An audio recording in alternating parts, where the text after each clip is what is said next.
Bienvenue sur Africa 24 dans cette nouvelle édition du 12-15. Voici les titres de l'actualité.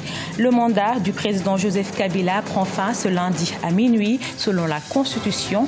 Les négociations entre pouvoir et opposition ont été mises en suspens jusqu'à mercredi 21 décembre 2016. Le Niger a célébré ce dimanche les 58 ans de sa République. Pour cette édition 2016, c'est la ville d'Agadez, située dans le nord du pays, qui a accueilli les festivités. Et puis focus sur Librada Ella Assoumou, femme entrepreneur équato-guinéenne. Elle est une référence pour les jeunes filles du pays.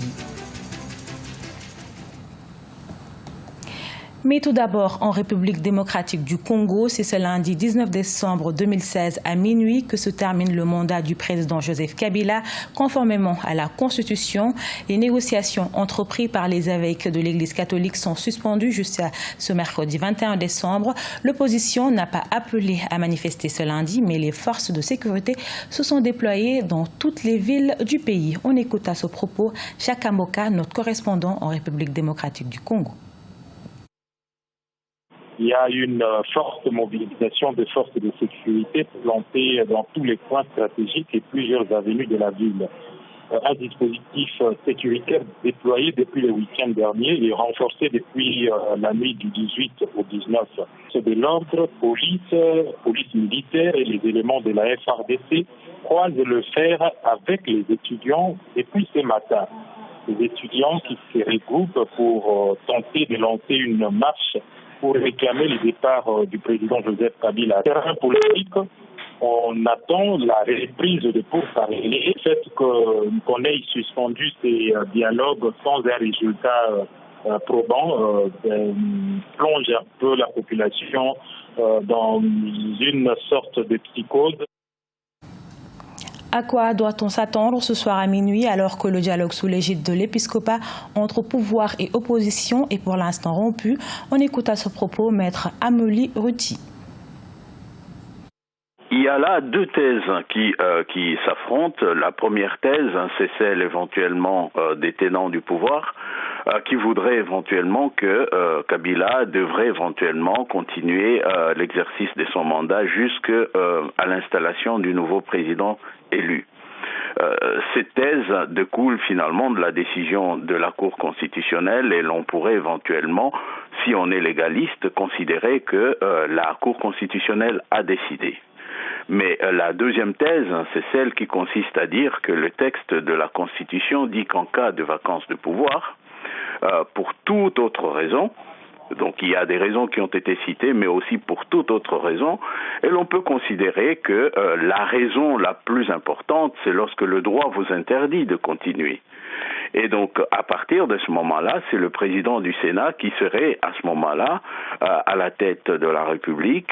L'article 64, qui reste le seul soutien juridique du peuple, devra être éventuellement celui qui tranchera le conflit politico-juridique en République démocratique du Congo à partir de ce soir à minuit. Ce dimanche 18 décembre 2016, le Niger a célébré le 58e anniversaire d'indépendance. Dans son message à la nation, le président Issoufou Mahamadou a entre autres mis l'accent sur la lutte contre la migration. Il s'est également prononcé sur la sécurité, les réformes économiques et financières du Niger. Explication dans ce reportage de notre correspondant Sadou Alizé Mokhtar. La République du Niger a célébré le 58e anniversaire de son accession à l'indépendance ce 18 décembre 2016. Cette année, c'est la ville d'Agadez au nord du pays qui a accueilli la manifestation. La question de la migration dont Agadez est devenue le plus important centre de transit pour l'Afrique au sud du Sahara est le principal thème évoqué par le président de la République Issoufou Mahamadou dans son message à la nation. Pour qu'Agadez retrouve sa vocation touristique d'antan, il est nécessaire que la sécurité soit rétablie partout dans le pays.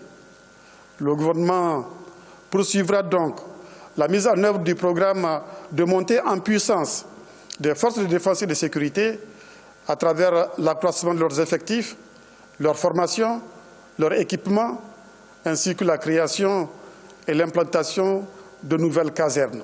La sécurité, le renforcement des institutions démocratiques et républicaines, les réformes économiques et financières, le rétablissement du monopole fiscal de l'État et de l'efficacité de la dépense, mais aussi la lutte contre la corruption, sont les autres thèmes qui ont marqué le message du président Issoufou Mahamadou. Ainsi, selon le président, des réformes sont engagées en vue de la modernisation de l'administration et des régies financières. Mes chers concitoyens, ce vaste programme de réforme concernera notamment l'administration des douanes, la Direction générale des impôts et la Direction générale du Trésor et de la comptabilité publique. Au niveau de l'administration des douanes, les premières actions de réforme ont déjà permis l'adoption d'un nouveau système de comptabilisation des opérations conforme aux derniers standards internationaux. Cette commémoration a principalement consisté en l'organisation d'un grand défilé civil et militaire qui a clos les festivités démarrées depuis le 12 décembre 2016. Elles ont consisté en l'organisation de plusieurs activités, dont des soirées culturelles, des compétitions sportives, des événements touristiques avec en amont la construction de plusieurs infrastructures routières et monumentales. Elle suscite de l'admiration en Guinée équatoriale. À 47 ans, Librada Ella Assoumou est devenue une icône des jeunes filles du pays. Son potentiel dans la mode et sa contribution à l'éducation et l'autonomisation des femmes dans la société équato-guinéenne sont les principaux facteurs qui lui ont valu cette considération. Son portrait avec Léopoldo Eneme Basoué, notre correspondant en Guinée équatoriale. En Guinée équatoriale, le leadership féminin joue un rôle important dans l'économie.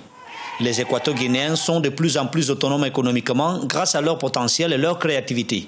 C'est le cas de Librada Ella Assoumou, entrepreneur fondatrice du magasin Waiso et promotrice de l'événement de mode Malabo International Fashion Week. Selon Librada Ella Assoumou, la condition de la femme est en train de s'améliorer en Guinée équatoriale. Être femme en Guinée équatoriale, ça veut dire être un citoyen un peu de deuxième niveau. Se taire quand quelque chose te dérange, ne pas crier parce que la voix doit toujours être douce, être femme 24 heures sur 24, être parfaite, ne pas beaucoup parler. On existe, mais on n'existe pas. Je ne me définis pas comme une femme 24 heures. Je suis femme quand je suis en position de femme au foyer. Mais quand je suis dans mon entreprise, je ne peux pas penser comme une femme, je pense comme une personne qui dirige une société. Ancienne directrice générale de la condition des femmes en Guinée équatoriale entre 2002 et 2004, fonctionnaire à l'UNICEF de 2005 à 2011, aujourd'hui directrice générale de la société de conseil juridique TIE, Librada Ella Assoumou est fière de pouvoir servir de modèle dans un pays où les femmes représentent 60% de la population. J'aime aller là où les gens ne sont pas intéressés. Mais après, les gens me suivent. Ça, j'ai compris. Je suis quand même une référence. Je me suis rendu compte maintenant. Moi, je suis très contente d'avoir créé les bases avec le magazine Waiso, avec la Malabo Fashion Week, avec notre société, Gabinete et Agencia TIE, que c'est une société qui n'a rien à voir avec l'art et la mode. Donc, j'invite dans ce cas de soutenir des idées comme les nôtres pour pouvoir suivre un peu le cheminement du pays. Librada Ella Assoumou a reçu le prix Femme idéale de la communauté des artistes du pays pour sa contribution à l'éducation et l'autonomisation des femmes dans la société équato-guinéenne au cours des 10 dernières années. Consolider la paix sociale par la promotion du civisme, c'est l'objectif des Semaines nationales de la citoyenneté au Burkina Faso. Confronté à une crise du civisme, le Burkina Faso a entrepris d'œuvrer à la consolidation de l'état de droit. L'engagement au plus haut niveau des premières autorités du pays reste bien visible, mais également celui des médias burkinabés. Explication dans ce reportage de notre correspondant Jean-Paul Ouedraogo.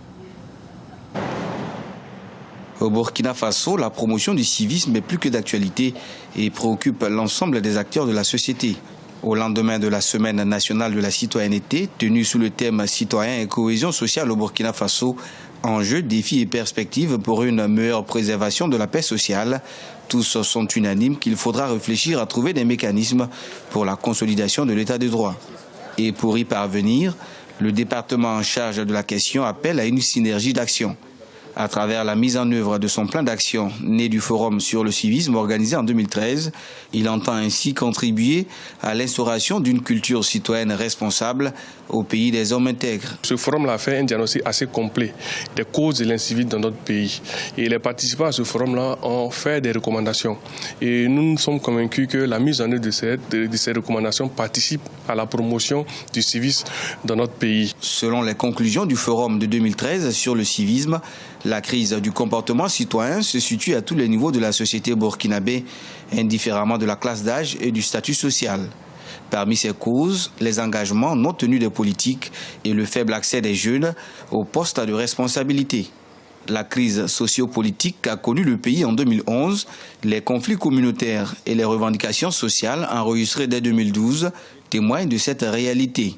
Pour des acteurs de premier plan que sont aussi les responsables de médias, c'est une situation qui met à mal la cohésion sociale, l'équilibre et le développement du pays. Le rôle du média, d'être un leader, c'est un catalyseur de valeurs.